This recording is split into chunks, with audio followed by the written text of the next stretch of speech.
Hello, and welcome to the latest episode of the Intellectual Conversations podcast with me, your host, Jason Sylvester. Today, I'm joined by Joe McKenna, who is a lecturer at University of California, Irvine, and he specializes in the history of religion, atheism, secularism, history of the church. But today, we're going to talk about a really fascinating topic: the devil. And I've been looking forward to this conversation for a while. I've done a little bit of research into the devil. I know certainly more so than the average person, but obviously Joe knows a lot more. He actually just finished running a course at UC Irvine on this, so he's here to talk to us about that. So thank you, Joe, and welcome. I'm really glad to be here, Jason, and talk about this sort of unusual subject. It was not anything that I did my doctorate in or anything like that. It's just something I became interested in years ago. Just thinking about the devil, and I thought, where does that idea come from? I wanted to know the origin of this idea and the evolution of this idea. I'm very curious about how things begin. I was the kind of kid that found dictionaries of etymology. Where did this word start? And then was amazed that people could find out just the first time this entered, the conversation, a word like this. And I wanted to know about this devil idea, and I researched it. This is maybe 20 years ago. I've been at this university for 25 years. I've been teaching for 30 years. And I started researching this, about 20 or, more than 20 years ago. And as I researched it, I saw that the idea laid out perfectly for undergraduates to understand how these kind of things emerge and evolve. And it was extremely interesting. It's a little arcane. I always tell the students, look, when you're through with this course, you're going to know more about the devil than the popes and the priests and the preachers and the imams and the ayatollahs. You're going to know more about the devil than, 99.9% of the human race ever has, for what it's worth, So anyway, I set this course up. I started thinking about how to do this course. And we met once a week for 3 hours, seniors seminar. And I started thinking about how to lay this course out. And the way I wanted to start was, starting with the idea of the devil, I wanted to start as early as possible. So I thought, let's go to prehistory. Let's go to prehistory, what we can learn about prehistoric peoples.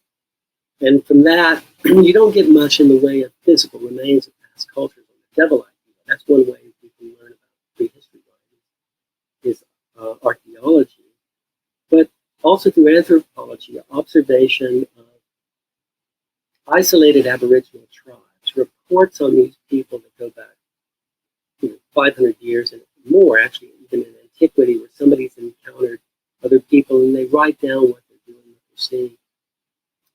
And I was relying too on Edward E.B. Tyler's great work, Primitive Cultures. The guy who had the first chair of anthropology in the late 19th century at Oxford, and invented such terms as animism, right? The idea that these prehistoric, these primeval tribes, animated the entire world with all kinds of entities, invisible entities. And because life sort of toggles between good stuff and bad stuff, you get these kind of agents, these kind of invisible entities, right? The good spirits, the good sprites, whatever, and the evil ones, the mischievous ones, right? And you're dealing with these kinds of entities, you're appeasing some, you're trying to keep the others at bay, this kind of thing. And that is really the germ of the idea of some sort of agency behind the bad stuff that happens in the world, natural stuff, disease, and so on. So you get the prehistory of the idea in germ, and then once you jump into history, when writing documentary evidence, you get numerous kinds of evil entities in many different cultures. They are not the devil, however, because the devil is a very peculiar kind of idea, like the opponent of the God kind of thing, that represents complete evil and malevolence. But you have all these named entities in these various pantheons of these various cultures around the world. And the ones on the east don't have in the Eastern world, in China and so on, they don't have direct influence on the devil idea. But once you get over into Mesopotamia, ancient, Iraq, and in that area, in ancient Egypt, and Greece, later Greece and Rome, and certainly Persia, you're getting these ideas that are going to have direct influence on the devil idea, their behaviors, and even in iconography, right? The whole dragon mythos, which comes out of, in our part of the world, which comes out of Mesopotamia, and is going to be part of the devil's story, right? The great dragon and everything. That's going to influence the devil idea. But it was the Persians, the ancient Persians, who did something extremely interesting in the history of religion, in the history of the God idea, right? So you had polytheism was the story for thousands of years. And the Persians basically whittled this down to two entities, right? So you have the good God, right? The all-good God. Nobody ever had an all-good God. All of the gods are puckish and capable of doing bad stuff. But the Persians, they're going to split this. In the effort to exonerate the notion of a good God, the all-good God, they have to come up with the opponent, right? They have to come up with the evil God and this clash of the titans between the two. And so the ancient Persians, excuse me, have really started the devil idea. There's a book by a guy named Gerald Massadier, written in the mid-90s, called The History of the Devil, and he goes through culture by culture. Very essayistic. He's kind of a cranky author, but essentially reliable. That can sort of go over each of these cultures. The great, I would say, one of the best, most scholarly book is called The Old Enemy by Neil Forsyth, written in 1987, and very detailed scholarship on the development of the devil idea. Satan and combat myth is the subtitle. Right? And the combat myth coming from the Mesopotamian culture. As you know, Jason, and maybe some of the viewers know, when the ancient Jews, who were conquered by every major civilization of the Middle East, Near and Middle East, right? They became they were conquered by all these people. At some point, the Persians conquered the Jews, and during that period, the Persian theology seeped into the Jewish theology, and so it would affect the way the Jews think about this, and this germ of the devil idea gets in there, but it's not in the Bible. This was the thing that most shocked me in my research about this, and it shocks the students too, who are aware of this, right, through church or synagogue. Well, not so much synagogue, because the Jews don't need the devil. They dropped the devil idea some 100 years after Jesus. After Jesus, yeah. Some 100 years after Jesus. So anyway, the Bible, the biblical books, do not have a devil, right? The devil was inserted into the Bible by these post-biblical authors, writing books like Enoch, Book of Enoch, which there are parts of that. One part is called the Book of Watchers, the Watcher Angel. And the whole notion of angels comes also from the Persian idea, the Persian idea of these angels. So this is the influence. The Watcher Angels, the Book of Jubilees, the Book of Secrets, which developed the whole devil mythos and the great story of the fall of the rebel angels. What a phrase! What a wonderful phrase! The fall of the rebel angels, leaving heaven. They create that, and then they insert the devil into the Jewish Bible, where the devil never was, right? But the Jewish Bible had the seeds of this, right? So it doesn't have the devil idea. It had the B'nai Elohim, which are the sons of God. You get these depictions of God, like other Middle Eastern deities. He has a council of gods that he talks with, right? The sons of God. And I suppose we're supposed to understand those as angels. The Jewish Bible also has the word malach, which is the messengers, right? Those angels that do certain things. And it has lowercase, I would say that, this concept of the Satan, the opponent, small s, if you will. Always the words, always appearing with definite article, the Satan, the opponent. So it has those ideas which these later authors will latch on to and develop. The B'nai Elohim, in one of the stories, I forget where it is, Genesis 6, where they come down and they lust after the daughters of men, they have sex with humans. Like the Nephilim or whatever, they're something like that? And create a race of giants. That's going to show up later in this other literature.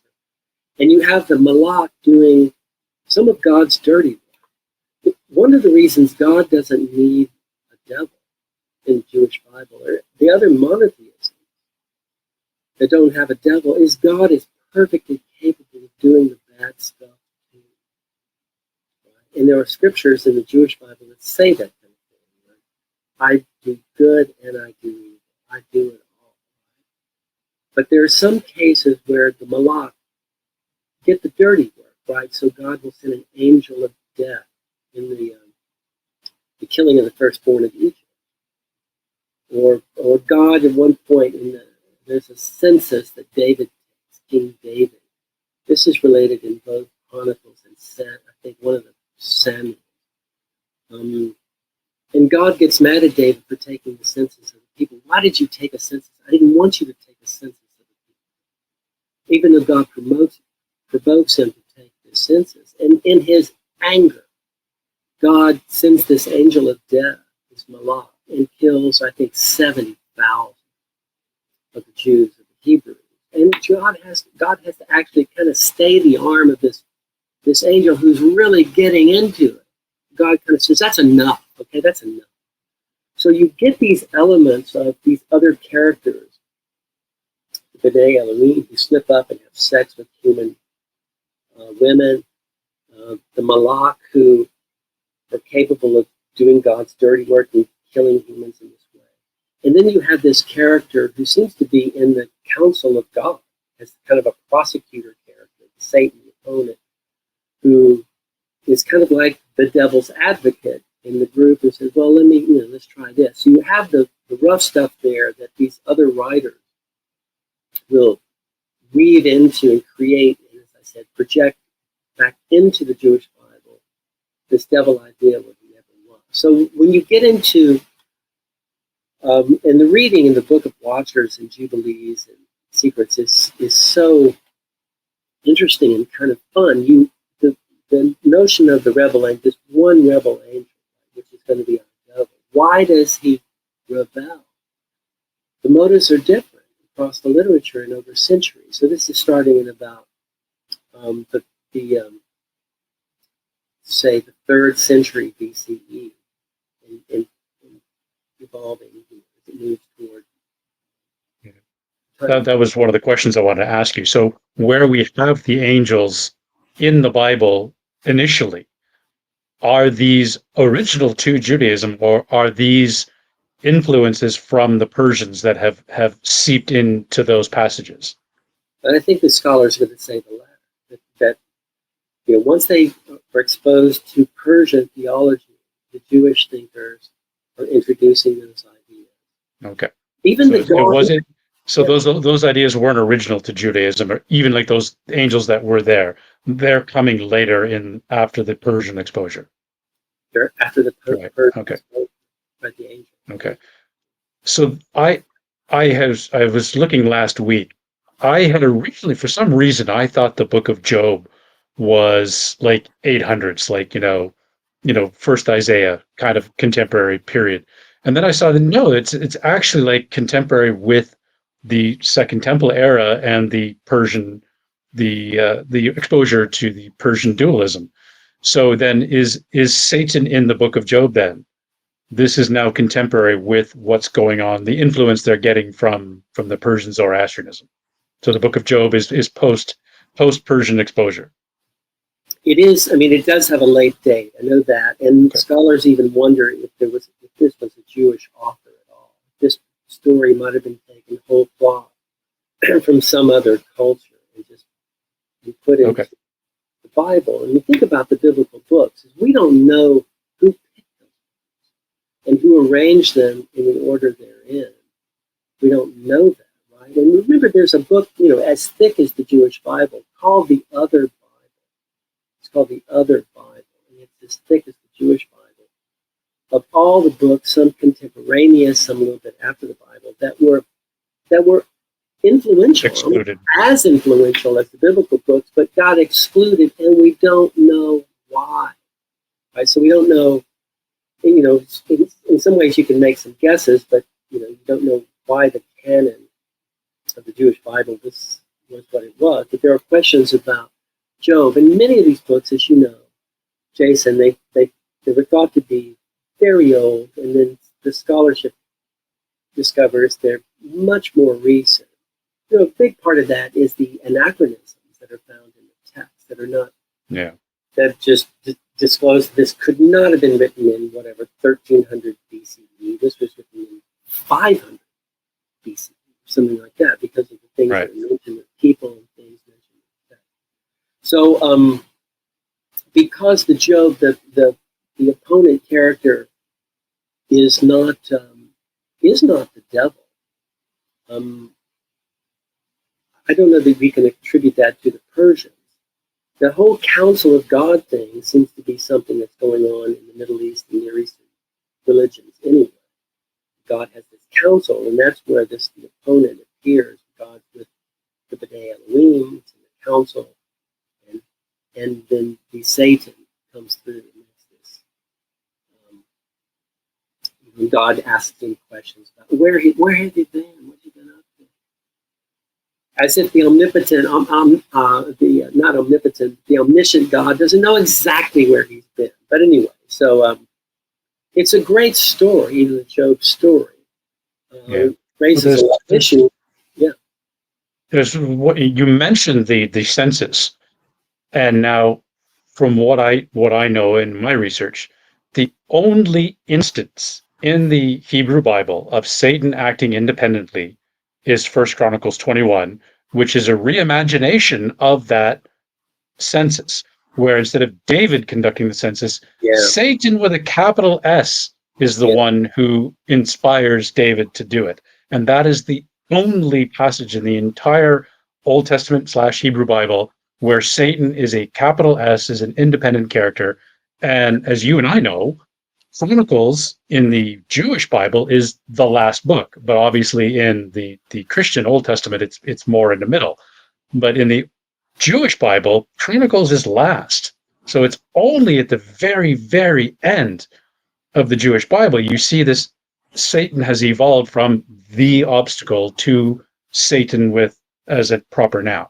Sure, yeah, and I was wrong earlier. It's not Samuel. It was in Kings. Okay. This notion of the census thing, where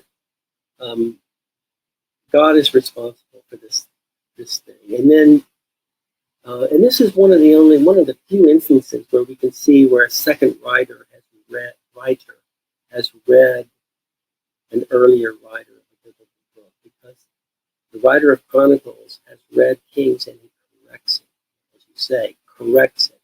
He makes the Satan the culprit here. So, and that's getting into the overlap with this other post-biblical stuff, which a colleague at the university, who's actually a rabbi and teaches ancient Jewish documents, calls this stuff, the Book of Watchers, Secrets, Jubilees, Enoch, and so on, calls it fan fiction. It was fan fiction. Yeah. They took elements of the Bible and created entirely different stories, right? I would say to the students, like later on, we're going to look at how the creative types in folklore and literature and art and film get a hold of this stuff, like idea. Then I stopped myself. I said, wait, what, the creative type? The first syllable of this story of the devil was delivered by creative types. There are people who made up the idea, ingeniously to create these stories. And the notion of the fall of the rebel angels is a really great story. And as I said, the motive for the fall in all of these is different. Sometimes it begins with the lustful voyeurism of the washer angel. That's how it begins. And it's only 200 of the angels, and the name of the devil is different. The names throughout they haven't stuck yet. But they're going to go down and have sex with these human women. And they leave on their own accord. They're not thrown out of heaven like they were. So you got this lust is one thing. Other times it's ambition. Other times it's injured pride. Why the devil, this angel, he becomes a rebel, and how he convinces these other angels to go with him and stuff like that. So it's really quite fun the way they invent this stuff. And think about this, and which will later come in the book of Revelation too. There's a war in heaven, right, between the good angels and the bad angels. Now, stop right there. Everything about this, mythology peeks through every part of this. There's a war in heaven between beings, supernatural beings, who cannot bruise, bleed, or die. What's the war? Is it a wrestling match? What is it? So, but these are wonderful ideas, right? The battle, So in the early part of this mythos, the devil and his rebel angels just leave. Look, we're out of here. We're going to Earth. We're going to do this thing. And then later, they're going to get thrown out in a direct rebellion against God or offending God in some way. Islam has a great take on this because they're going to inherit this stuff too. But wait a second, I go before my horse to market, as Richard said. So King Richard. So anyway, these guys, the post-biblical stuff, insert the devil into the book of Genesis with the serpent. Right? That story existed for hundreds of years without that serpent being interpreted as the devil. Yeah. And they're going to say that. And there's some wonderful stuff that they write. Some of these later writers have moved toward the first century of the Common Era and late 100 BCE and overlapping even the time of Jesus. Some wonderful stories they write about the devil in the garden, in this serpent, and how he talks to Adam. He says, Adam, I just feel envy. We felt envy for you, and so because you had this paradise, we used to live in the lap of luxury, and we wanted to, just mess your life up, right? Because envy is hatred for the happiness of others. One way to look at it. And so there's this very, they add this pathos to us, the writers, or the devil will approach Eve, and he'll, in these writings, in the serpent story, he'll say, "Are you Eve?" What kind of a question is that? She's the only woman on the planet. And she goes, I am. And he says, you're doing very good. But I notice you're not eating this in one tree. And so he bends the branch down so she can grab the fruit. The stories are wonderful. They create this mythos, right? And it's all different. But they insert the devil in Genesis. They insert the devil. They take passages like Isaiah 14, which is plainly about the king of Babylon. There's a long passage. And they will appropriate that for the biography of the devil and say, this is really about the devil. And it's not, right? And Jews today will say it's not. Right? He says they'll take a passage in Ezekiel 28 that's about the king of Tyre. That's about the devil. No, it's not. And then, as we know, we talked about, they'll take the book of Job and turn the obstacle to Satan and turn him into the devil with a capital S. And in one of those passages, I think it's in the Isaiah passage where the king of Babylon is called Daystar in Hebrew. Later, That's going to be translated into Latin as Lucifer. Into Greek as phosphorus. Into Latin as Lucifer, small l. And then Jerome, the Christian scholar, 4th century, is going to capitalize the L, in fact, and turn Lucifer into the devil's name. So all of this is building in the creation of the devil mythos. What's so fascinating is the fan fiction Jews, create the devil mythos. They really do, to follow the rebel angel. And 100 years after Jesus, the Jews, in deciding their canon, they reject all these books. They see these books as even divisive because a lot of these books they set up a polemic Jew against Jew. And in a way, the devil is the ultimate insider gone bad. And so these books have this, those books like the Sons of Light and the Sons of Darkness, these later books that are very apocalyptic. And they imagine Jew versus Jew. And the devil becomes this, right? And he was the insider. He was one of the angels, and he turned against us, right? And we have fellow Jews in our midst who are doing this. And the sages of the late 1st century Common Era, after Jesus, they're like, no, we're not doing it. Yeah. We're not going to take. From what I recall from my research, not the imagery, but the concept of the devil, the capital S Satan, it starts during the intertestamental period. So to explain that to the viewers, so Daniel is the last book written around 167 BC, and then you have Paul's letters in the New Testament around 50 CE. So that roughly 200-year period is defined by scholars as the intertestamental period. Now, from what I've read, it's during this period, contemporaneous with the book of Daniel and the Maccabean revolt, is this rising apocalypticism within Judaism that leads to this explosion of apocalyptic literature where Satan is front and center. And I believe it was the life of Adam and Eve that describes the fall. That's the book that describes the fall. One of them, yeah, because there's like 2 or 3, but yeah, Life of Adam and Eve is one of the stories, right? It's like this the whole Bible of the other Bible. Yeah, and they invented apocalypse. They invented that literature, right? And so the book of Daniel is an apocalyptic piece, right? The only one in the Jewish Bible. And then the Christians are going to induct the book of Revelation into their canon of 27 books. And so there's one apocalyptic piece of writing in the Christian New Testament. But in this period there, and there's all kind of studies about why this kind of sentiment, these kind of ideas arose in that period, why they were susceptible to this.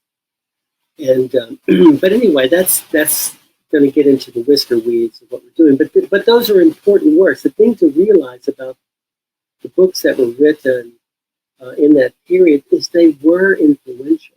By the time Christianity shows up, the devil shows up he's in 20 of the 27 books of the Christian canon, and others that were rejected, of course. And his story is, it's just assumed that people know who he is. They don't give the backstory. So it's assumed, the writers are assuming that at least the earliest Christians, right, who were a Jewish sect, not even Christians yet, know this devil idea. So it's highly influential. And as I said, to repeat again, it's so interesting that the Jews would eventually say, we reject it. The Christians pick it up and run with it. And then the Muslims turn it up from them. Yeah, they turn the devil idea. They really virtually make the devil as powerful as God. When you get to the witch craze in Europe, which lasted 300 years, some people call it the Satanic Panic.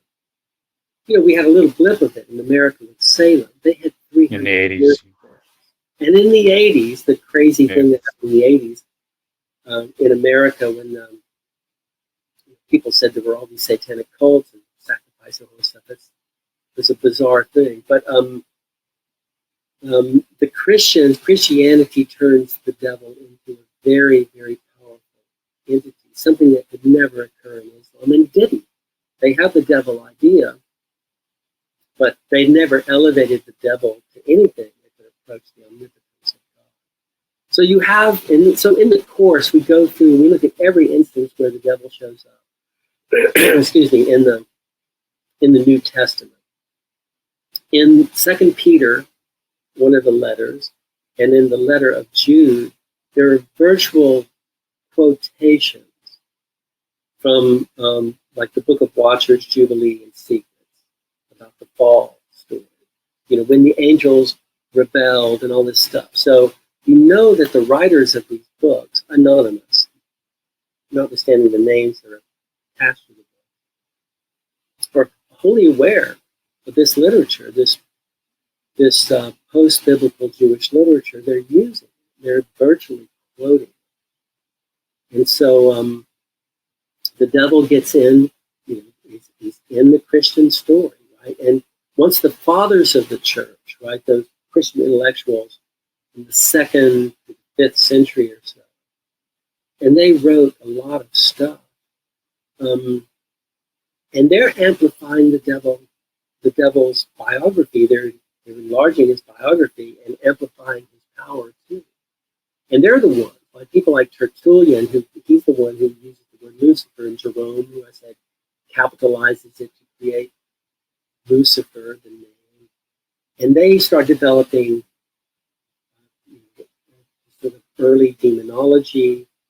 St. Augustine, the great Augustine, which is a genius in most people's book, no matter what, he ratifies the notion of incubi and succubi, the notion that these fallen angels can have sex with human beings, male or female, kind of thing. So it's penetrating the Christian schema and Christian theology. And it exists right to the present, as you know. When Islam comes along 600 years after Jesus, and scholars, it would be opposed to Islamic theology to say there were any influences upon the Quran. But Western scholars those who have become experts in the Quran, have done these kind of studies of the influences on the Quran, considering Muhammad to be the author, principally. They look at various things, that were influencing Muhammad. And one of the things, so several times in the Quran, you get this story which comes from the life of Adam and Eve. The story you mentioned earlier, the biblical story. It has direct influence on the Quran. It's a virtual quote. And it shows up many times in the Quran. The story of the devil in Islam is called Iblis in the Quran. Iblis, Iblis. And his story is, the story of the fall with him is kind of an injured pride thing. So this comes from the life of Adam and Eve, which somehow, in some way, Muhammad got exposed to. So God comes to the angels. And by the way, the devil in Islam is not an angel. He's part of the jinn, the jinn, J-I-N-N. It says in the Quran. He was of the jinn, but he's with the angels. And God tells them, look, I've created this new being. Adam, come down, come and pay homage to him, bow to him. This is a beautiful creature. And Iblis, he goes, and this is the devil in the life of Adam and Eve. He says, I'm not going to do it. I'm not bowing to him. I am his senior in the creation. He should bow to me. And then God says, okay, you're out of here. You're out of here. He kicks him out. And that's the reason he got kicked out. And that's the reason for the fall of the devil. That's the story in Islam. So I tell that to Christians. I said, the story of the fall is not in the Bible, but it is in the Quran, which usually shocks the hell out of them. So, so what Christians know very little about the Quran. And in courses that I've taught at the university, they're very surprised to find this stuff out. But in Islam, the devil, he's really kind of a weak character. He because the omnipotence of God is so important. Islam, you can't have anybody thwart the intentions of God. So he's really kind of a buffoon. The devil is sort of a buffoon for, he's out to trip up the true believers and everything, but he's really kind of a buffoon. And when the Ayatollah Khomeini, or one of them, called America the Great Satan, well, Americans view that through the lens of Christian Satan. We're completely evil. But there's an element, at the Great Satan, that you're buffoonish. You're buffoonish. You're silly, right? There's a silliness. And so, because the devil is weak in Islam, you don't get any of the abuses that come to Western Christianity through the devil. Right? You don't get the witch craze, where it's imagined that hundreds of thousands of women have colluded with the devil, indeed having sex with the devil, to bring down Christendom in Europe, or bring down. You're not going to get that in Islam. You're not going to get the wild, crazy, demonization of heretics that happened in Western Europe. Because in Western Europe, the devil really is a worthy rival of God, and there's some feeling that the devil might win. Look, he might pull this thing off. He might drag this whole thing down, and you're not going to get that in Islam.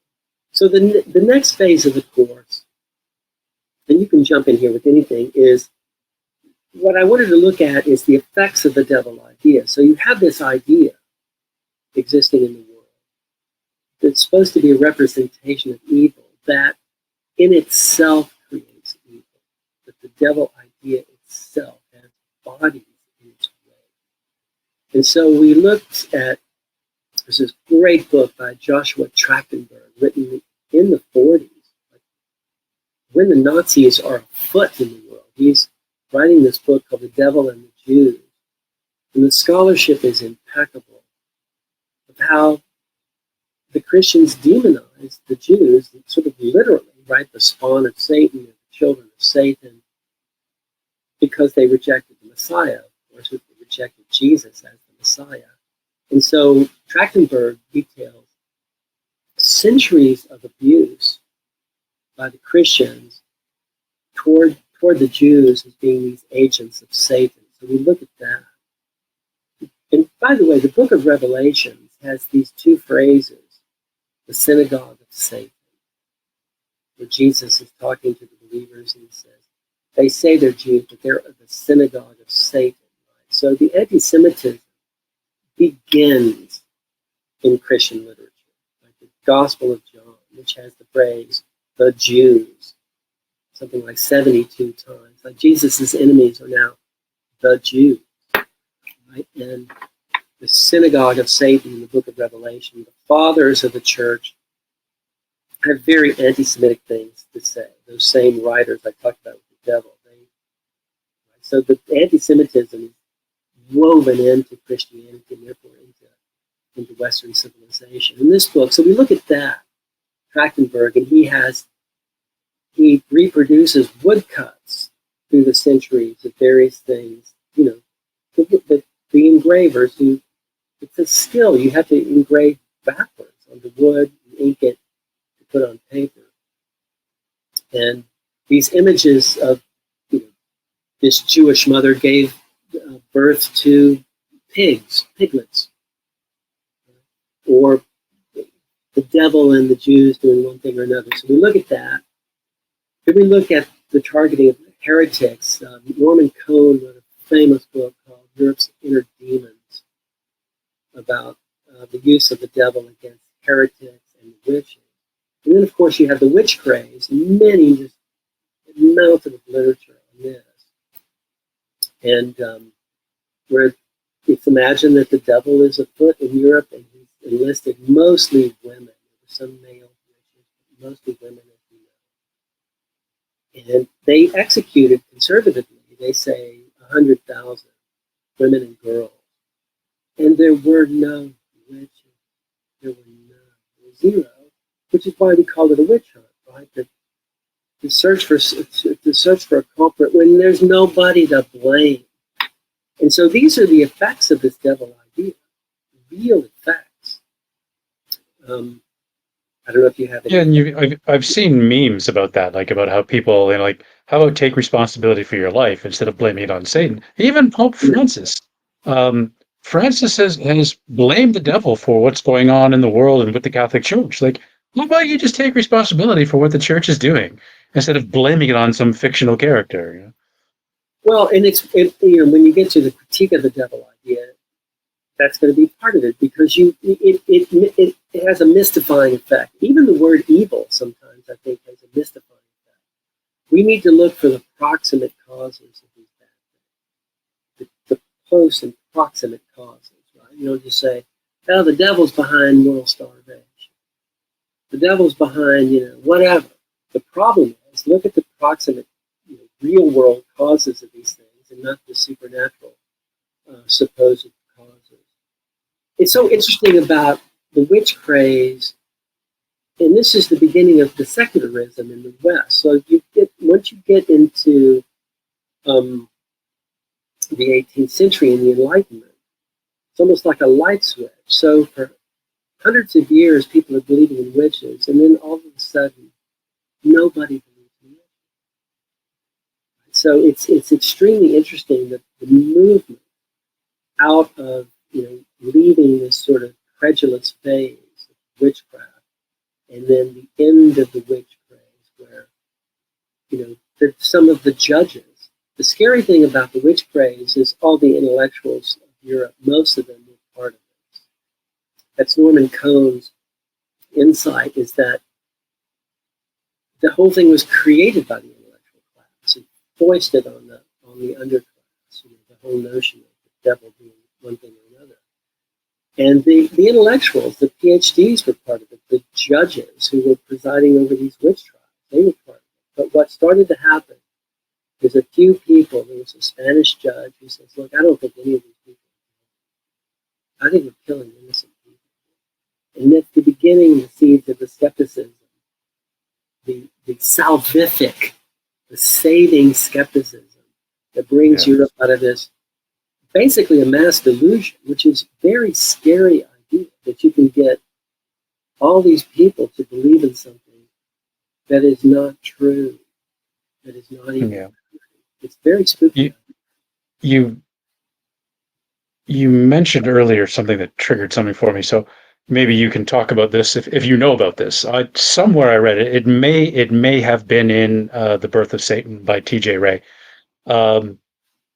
Talks about if people were to just close their eyes and picture Satan, and you get that image of the red skin, the horns, the tail, the cloven feet, and it says these are all the imageries of God around the Mediterranean. So the red skin and the forked tail is Set from Egypt. The horns are Baal. The cloven feet is Pan in Greek, in the Greek pantheon of gods.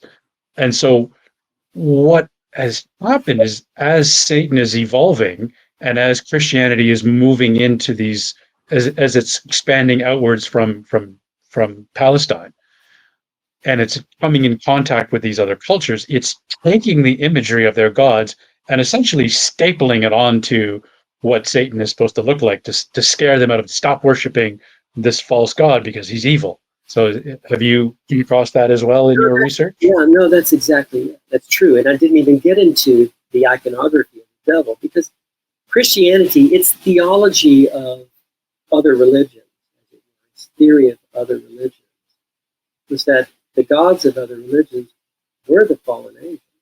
And so what happens is, when a religion becomes, succeeds in other religion, supplants it, it takes the gods of these other religions and turns them into demons. Right? And so it borrows the iconography. All this stuff is there. The trident, the pitchfork.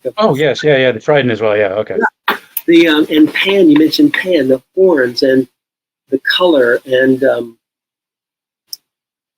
but you will add later in Europe, they start adding Jewish features to the devil's face, maybe a longer nose or something. So they have that anti-Semitic element too.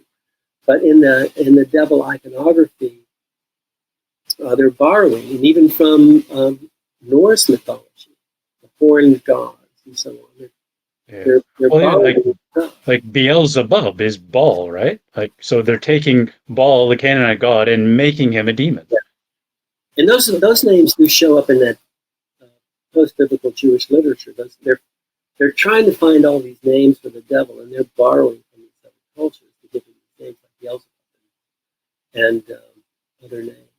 You know, we have this segment in the course too. Then we get into the artistic management of this devil idea, which art is part of it. There's a great book by a guy named Luther Link, Link. It's about the devil in art. It's got 1,500 years of story, the devil in art. Right? So 500 years after Jesus.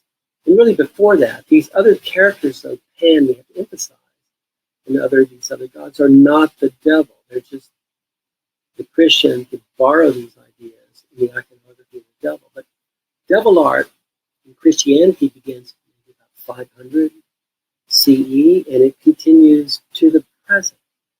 So you still can get this kind of stuff. And it's interesting to see the evolution in the art, right? Because, and I characterize it this way, you get the devil as horrific, right? Scary character. And he's going to become monstrous at some point. And many of the great artists undertake this kind of stuff. The fight between the good angel Michael, right, who shows up in this post-biblical literature, Michael, that name, Michael. Anybody named Michael is named after this angel, right? The good angel, right? He fights Lucifer, and even artists of the quality of Raphael, right? Do these beautiful paintings of the struggle between Michael and Satan, this battle, this war. And so you get this iconography, but you get this horrific stuff. There's one of the paintings, I think it's Raphael, when it's right when Michael, the devil has fallen, and the devil has hit the earth. Right? And remember, he was this beautiful angel, but he hits the earth, and he's this grotesque lizard-type, dragon-type character, and Michael is standing over him with a spear, about to begin, and Michael is beautiful. Right? Very often, Michael is clothed, and the devil is naked, or near naked. Right? So you get these horrific images of the devil. And time moves on, and this overlaps literature too, which starts to make the devil a heroic character, standing against odds, against impossible odds, right?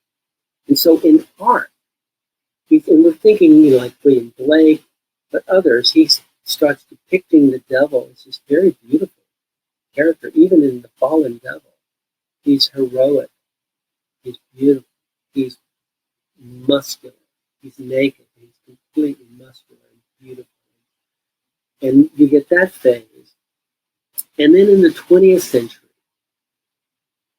and the 21st, so you had horrific, you have heroic, and then you get hilarious.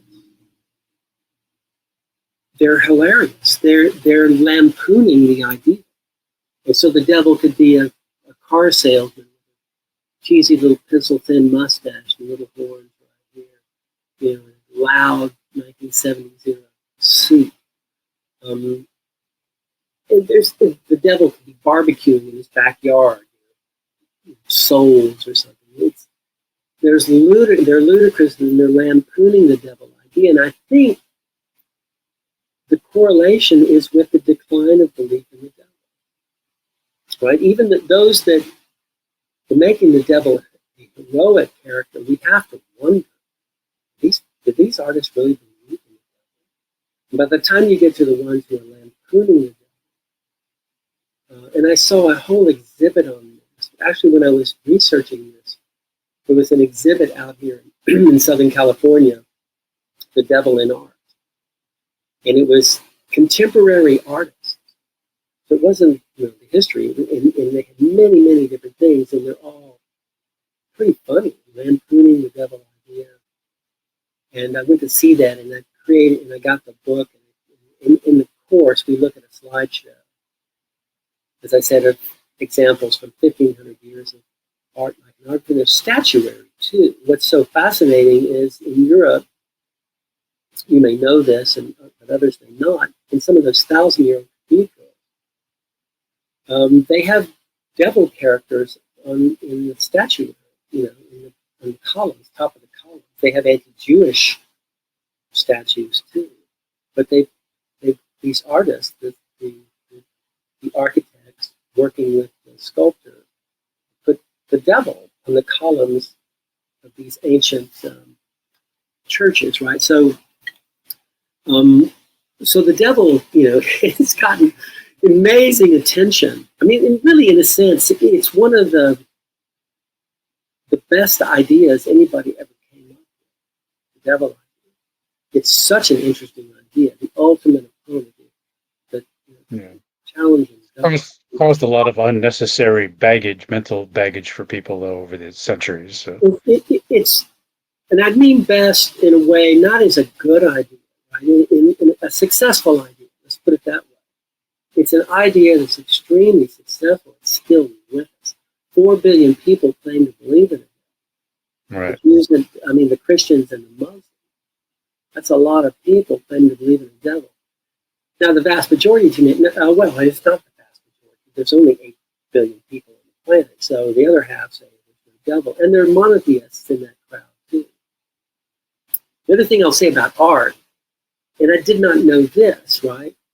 When you get to film, when you get to filmic depictions of the devil, every single decade of filmmaking, including the last decade of the 19th century, some of the first movies, Méliès and France and so on, are movies of the devil. He's the character in the movie. Every single decade of filmmaking has devil films. They still occur, right? They show up every 2 or 3 or 4 years, right? And there's another great book by a guy named Nicholas Schreck, and it's The Devil in Film, or it's called The Satanic Scream. The cover of the book has this Rosemary's Baby. Right? It's a picture of Mia Farrow from Rosemary's Baby. And so you get a lot of cheesy films over the many decades of filmmaking over the 20th century, but you get some good ones too, some good. Omen, Exorcist. Have you seen Good Omens, by the way? The TV show Good Omens with David Tennant. Oh yeah. Yeah, John Hamm is Gabriel, so it's quite amusing. So it's an amusing one. And so you see there the germ of and ideas enter my head too about other things you could do with the devil idea. And of course, there's a whole comic book series, Lucifer. There's a television show that my daughters, who are it was entertaining in their teenage years, which is not so long ago. One of them was 18, one was 21. They watched this show, Lucifer, which had its charm, right? And the devil is charming, right? Which leads me also to the literary depictions of the devil and folklore. There's lots of folklore in Europe. So that's the culture of the uneducated and possibly the illiterate, but it's smart stuff, because in the folklore of Europe, they kind of put the devil in his place. There's all these stories about people besting the devil and card games and drinking matches and wrestling, matches and stuff like this. They're sort of getting the best of the devil in the folklore. So I see them as sort of, this idea has been foisted on them, this evil character, and they take control of it. They manage it creatively, and they minimize and humanize this devil idea. They make him kind of funny. And then the literary artists get hold of it, the real high literary art. And these are the folks that start seeing in him the possibility for a very interesting personality, where you get the heroic devil, you get the Faustus mythos, that many iterations of that, right? Where he's, the devil is world weary. He's very articulate. He's very charming. He wears the right clothes. He drinks the right drink. he's got an inner life. He's got pathos. And you get to see his side of the story. And that's how literary artists do this, right? Milton, right? He creates Paradise Lost, which everybody said. The devil is the hero of the story, right? And he is. He's the most interesting character, far more interesting than God. Right? And so you have this kind of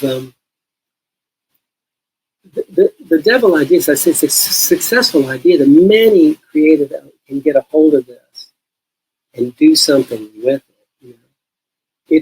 It's really not a successful. It's not a successful idea in other ways, right? So the critique of this idea is that it fails as a theodicy.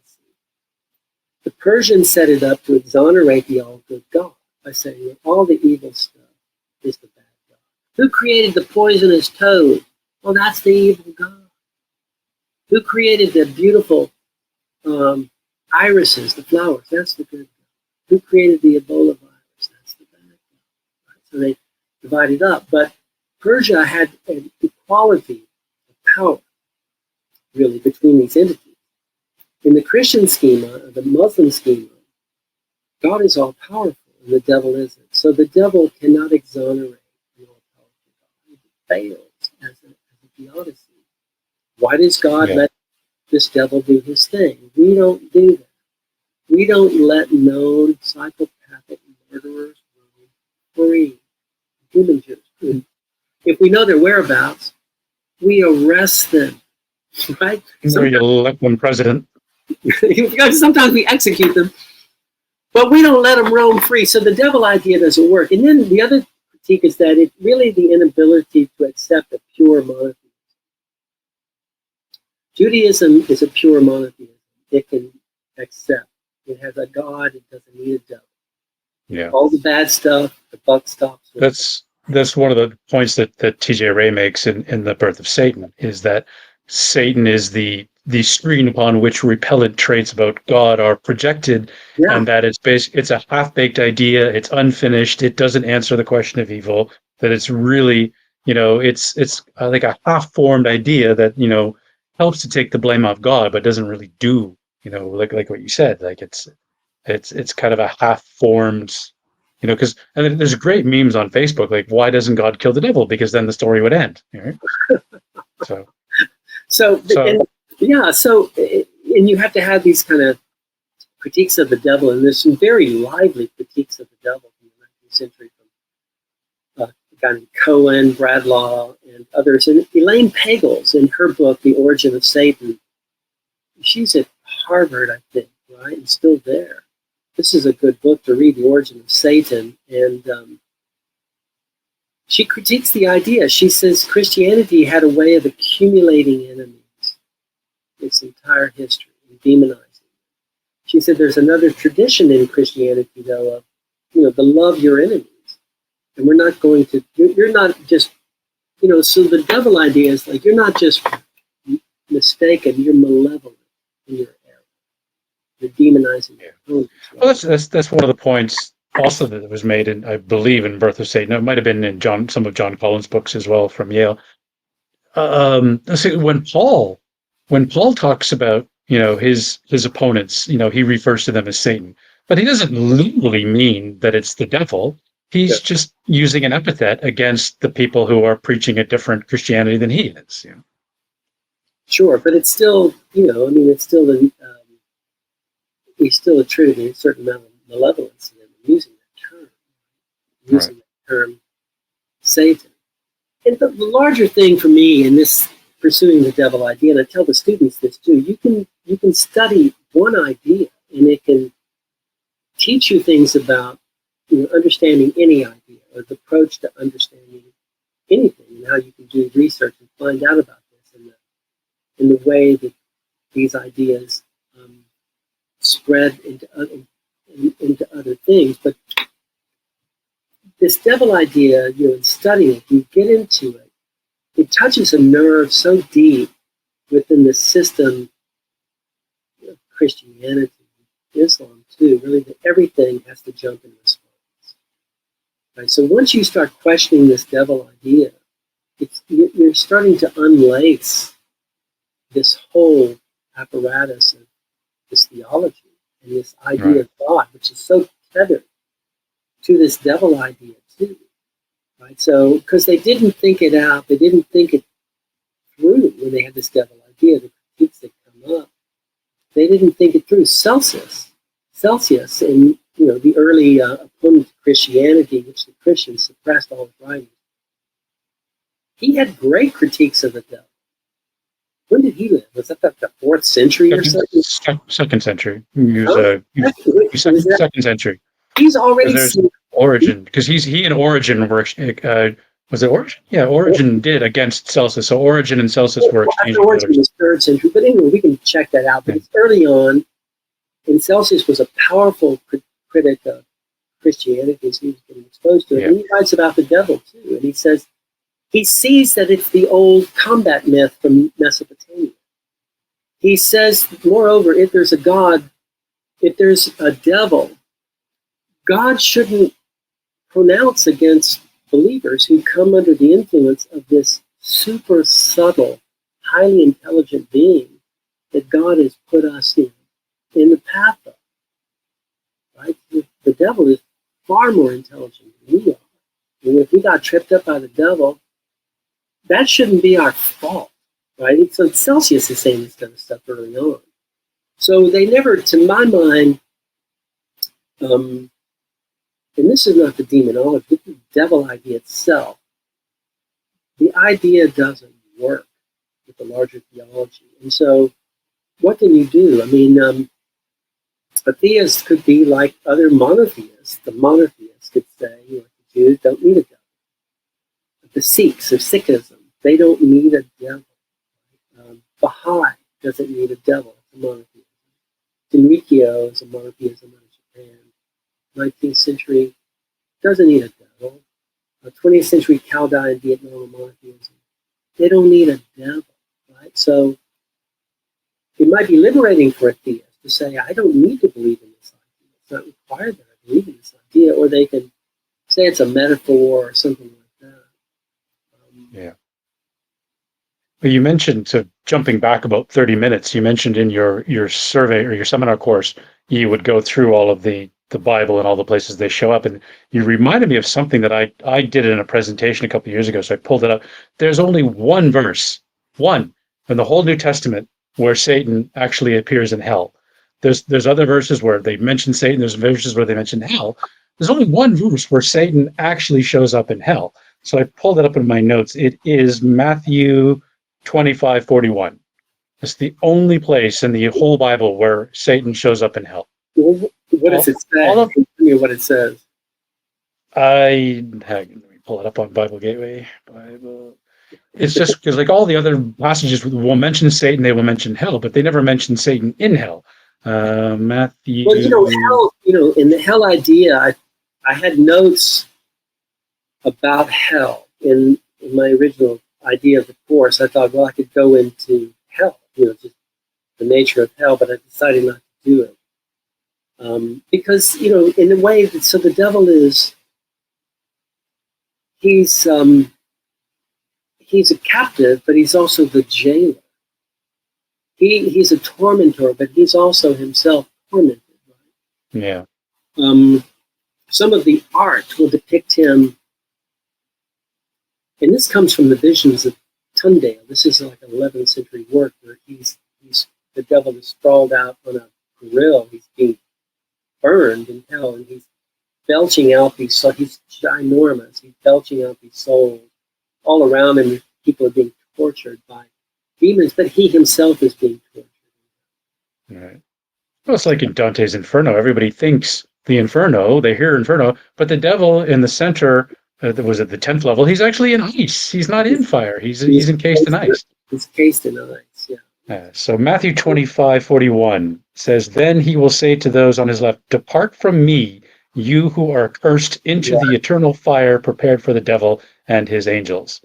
So that's the only time Satan is actually mentioned in conjunction with hell in the whole Bible. Yeah. One verse. So, and one could, if you wanted to, you could study, and it's worth the study to look into the history of the afterlife. because it was the ancient Egyptians who first introduced fire into the underworld. In fact, the lake of fire, which is going to show up again in the book of Revelation, a lake of fire, fire as an element, post-mortem torment. Right? So there were other post-mortem destinations. I mean, Mesopotamia, they didn't have fire. So fire starts to become an element. And there's so many, in the way of art, back in the days of newspapers, which some of your viewers may be too young to even remember nowadays, but they had weekly or daily comic strips which were colorized in the Sunday paper. Many of those writers, almost certainly monthly, the strip Non Sequitur, Mr. Boffo, many others, they had very funny cartoons about Satan, the devil, and hell. Just in the daily newspaper. Like there'd be a line of people descending down into the flames, and some goofy little Satan there holding a trident, and one of the people headed into damnation says to the other, "This is the part of religion I could do without." Yeah, it just reminded me of another. That's funny. Another TV. It was a TV show. It was about 20 years ago. Forgive me if I get the name wrong. I think it was called God, the Devil, and Bob. I believe it was animated. And you said you have two teenage daughters, or one is now 21. And I never, for 20 years ago, I never forgot this line. So Bob asked the devil, because what the hell is the deal with teenage girls? He goes, God gets them till they're 12, then I get them till they're 21. That's hilarious. Very funny. And never forgot that line. Remember the movie Little Nicky with Adam Sandler, and it's got Harvey Keitel. I remember the name, but I don't think I ever saw it though. Harvey Keitel is the devil. That's got a lot of funny stuff in it, and he's got these three sons, of which his youngest is Nicky, Little Nicky, and Satan. He's Harvey Keitel says, "Look, I think I'm going to give it up and retire. I want to pass the reins on to one of you kids, and there's competition for that." So the comic strips and they're just so new. There's one guy, he's at the Oscars accepting his Oscar on stage, got the Oscar up, he says, "I just want to thank Satan for this," right? Because all these people think, I always say, I want to thank God. I want to thank God. He says, I want to thank Satan for keeping it. That's funny. And they're funny, and I contend that there's the element of skepticism in the artists who are creating these kind of things to see that element of humor, which otherwise would be very serious. I think they're probably poking fun at authority, right? In the only way that they can. So yeah. So and I had Sarah, who's the stand-up comedian? Silverman? Sarah Silverman? Yeah, so she does some stuff too, like on the nuttiness of some of the stuff in the devil. I believe her sister's a rabbi too, so that must be fun. Fun Thanksgiving dinners. But they must, have just a great, sense of humor, sensibility between them. Her sister's a rabbi. I'm pretty sure her sister's a rabbi. And yeah, I've heard that, and she's pretty staunch skeptic. Atheist. On the religion. Yeah. Where will the devil idea go? I mean, it's going to last. There's no end in sight. But I think, secularism is growing. I think it'll always be around, but I think it's going to dwindle to, such a very small sect of people believe it anymore that the majority of people, and it will fade, like Zeus. And it's downplayed. Once liberal theology arose in the 19th century into the 20th, and even now, right? So it's capable of keeping everything and redefining everything. So the liberal theologian or the liberal believer can say, whatever, the devil, certainly I believe in the devil. But let me tell you what I mean by that. Right? And then you hear something you never heard before in your life. But they'll say that about everything. Certainly I believe in the resurrection of Jesus. Let me tell you what I mean by that. And then, And then, it's something completely novel, which they have told themselves, well, I can believe this. I can't believe this other stuff. It's plainly incredible. But I can believe this. They retain the ancient terms, redefine them in a wholly modern way. So, but the Catholic Church still has, an exorcist. They're going to examine all the psychological interpretations of what this particular problem might be with the person before they go to the notion that they're possessed by a devil. But they still have the idea of an exorcist. Yeah. Well, it's resurfacing in Catholic canon law just within the last, say, 5 years, they've made exorcism part of canon law, and they've created a new school, I believe, to train exorcists. So it's catching on again. So it's really fun because they just re-released the Exorcist movie a few months ago. So I rewatched the original Exorcist from the 70s, and there was a line in there that says, well, if you want to find an exorcist, you're going to have to go back like 400 years. I'm like, oh, that didn't age well. Yeah. In one of the critiques of the devil idea, somebody, I can't remember who, it was Bradlaugh or somebody else, or said, the notion of exorcism could be, or the possession, could be one of the best arguments that this side could have for the existence of the devil. But he said, we raised these skeptical questions. How come we're not seeing statesmen getting possessed, or university professors, or lawyers, or atheists? People in business. How come the people who don't believe in the devil don't get possessed by it? Right? And so, it's saying you have to see it as some kind of hysteria. Again, brought on by the very idea. They have the idea of the devil, the possessed people. Right? And people who don't have the devil idea don't get possessed. And people of very high degrees of education don't get possessed. Yeah. So, and you would think if Satan's really working in the world, wouldn't you want to take over a statesman? Wouldn't that give you access to the levers of power and like backroom deals where you could really stir some shit up? So. True, right? And in the fathers of the church, some of the things they imagine the devil doing, they'll say like, well, the devil has assigned to each nation a given demon. Right? He's running that nation, and the devil's kind of running the whole show, that kind of thing. So he has he has temporal power. The other thing that shows up in the devil idea is funny. He's just one being. The fathers of the church and everybody since have made the devil virtually omnipresent. He's everywhere. You can go out to some farm road in Iowa and talk to some farmer, and he'll say, well, the devil was tempting me to do X, Y, and Z. The devil? Yeah, the devil. Well, doesn't the devil have bigger fish to fry than some guy living out messing with you out off the dirt road in Iowa? But he's everywhere. The devil becomes, so he assumes God's attributes. He's almost as powerful, omnipotent. He's omnipresent, and he knows everything. Yeah. So there should be more.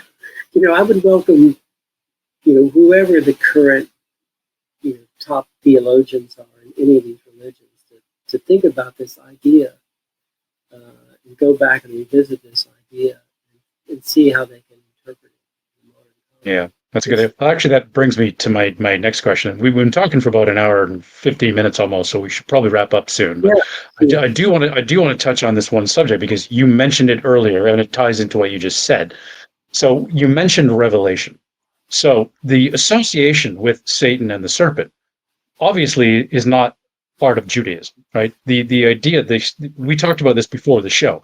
The story of the garden narrative, appears in the Epic of Gilgamesh. I believe it's either Book 9 or Book 11, because both Noah and the garden both show up in Epic of Gilgamesh. One or the other is Book 9, one is Book 11. In that original story, and Joseph Campbell in his documentary, The Power of Myth, mentions we have Sumerian seals from 3500 BCE that show the garden with the serpent and the goddess and a visiting male. the garden, the garden is the serpent's place. Eve is obviously a goddess. So we know, as we talked earlier, the Second Temple era, the post Babylonian exile, after the exposure to the Persian Zoroastrian dualism. This is when you get the story in Genesis. Yet it's 3,000 years older in Samaria. Yeah. Now this is kind of so this idea that the serpent is Satan. Well, as we know, Satan does not evolve in the Jewish ideas for several hundred more years from when the story first shows up. And even on top of that, it's 3,000 years older in Sumerian, where there is no devil character. Right. But what does happen is there's two verses in Revelation that says that old Satan, that old serpent. Now, this is what I want to ask you. I presume you are familiar with Jordan Peterson. Yeah. Okay, so Jordan Peterson in 2017 did a biblical series. Now, I've done a series of videos and articles as well. Maybe I'll put a link in here for people, they can find it. My second one, I actually called it the Serpent Satan Synthesis, because Peterson is going into his just most inane, objectively stupid analysis. That he's saying that the choice of the serpent for the imagery, and this is where he's layering like modern psychological concepts onto these ancient stories, to say, oh, because way back in evolutionary times when we were, primates just climbing down from the trees, that snakes were one of our major predators. I'm like, you are completely overlooking the positive imagery of serpents in Eastern cultures. Where do you think Gilgamesh comes from with this garden narrative? So you were mentioning as well about like the serpent imagery in the East as well. You briefly touched on it. So Exactly. So if you get, there's a wonderful little book called Near Eastern Mythology. Forget, it's a famous author.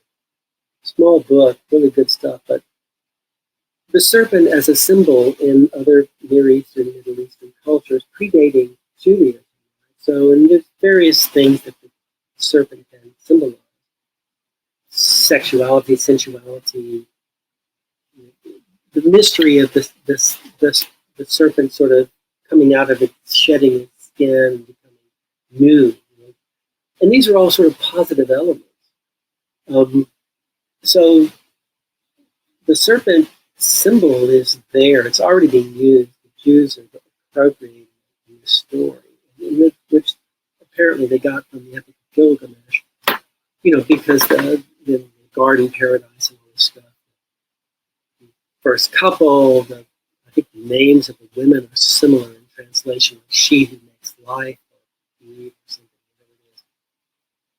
And then to borrow the serpent idea, which in Judaism, and the rabbis, the ancient rabbis, they're comfortable with ambiguity and disagreement. The motives of the serpent are unclear in that Genesis story. They're unclear. It leaves room for speculation. The other thing about in the book of Revelation, it mentions the dragon, right? The dragon appears, and that's the devil, and that's the Mesopotamian mythos.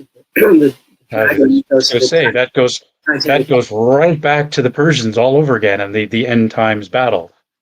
Yeah, but the Peterson thing, I mean, he could have said, a modern interpretation might be X. He could say something like that, but to foist it onto an ancient sensibility, especially to imagine the devil, I mean, the serpent or snake is automatically an evil thing.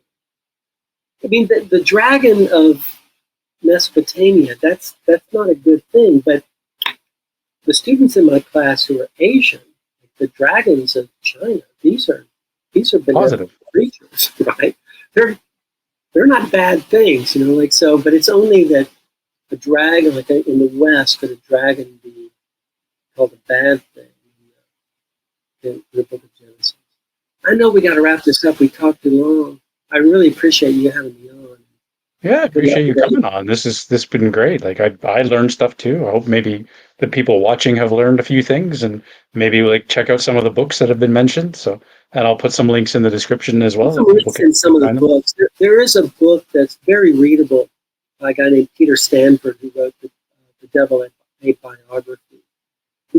Essentially, this is easy reading that follows the scholarship, but not without it doesn't have footnotes or anything intrusive like that.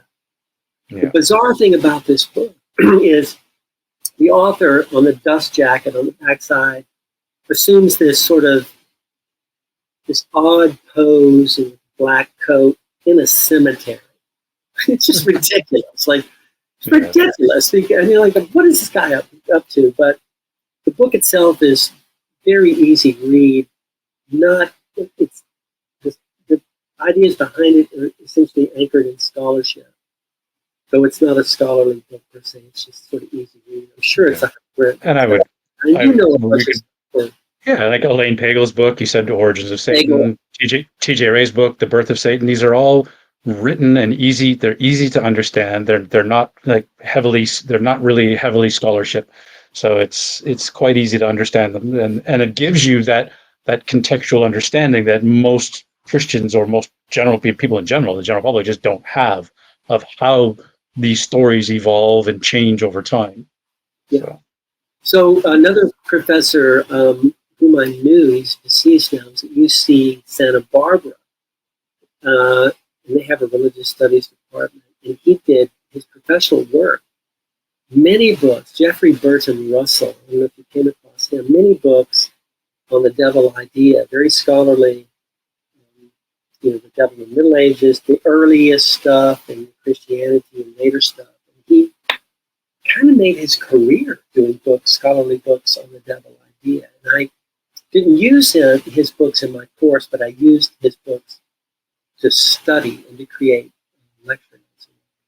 Anyway, there's lots of other stuff, and folks can look it up, and you can become a little specialist in the devil idea. Any of your listeners, for whatever that's worth, but don't mar the afternoon on Thanksgiving or some day and tell everybody you know everything about the devil and start arguing about it. You're going to mar the afternoon and save it for whatever. Yeah, so there's so for the people watching, there's some great books out there. If it's a topic that interests you, it's, for me personally, I find that a fascinating topic. So check out some of these books. They're great reading. It'll certainly enlighten you as to how the idea, where it comes from, when it shows up, how it's changed. So check them out. It's been again. So I've been looking forward to this chat for a while. Like, so when I first reached out to you and you said, "Oh, this is kind of the topic," I'm like, "Oh, cool. This is something I know a little bit about, but happy to discuss it in more detail." It was on my mind. You didn't, tell me what to talk about. You said, whatever, and I was thinking, well, I just did this course on this, so it's fresh on my mind and it's interesting. I think it's interesting. All righty, take care. Thank you very much. Great. Appreciate your time, Joe. Keep me aware of things. I will. Okay, so we'll wrap it up. And again, so check out the description. There'll be links there to some of the books that have been mentioned. You can go check them out and read them. And thank you, Joe, for coming on the show. I appreciate your time and your insights and educating our viewers. So thank you, everybody, and we will see everybody next time. Take care. Bye-bye. Thanks for watching. Please check out the other videos on my channel if history is your thing, and see you next time.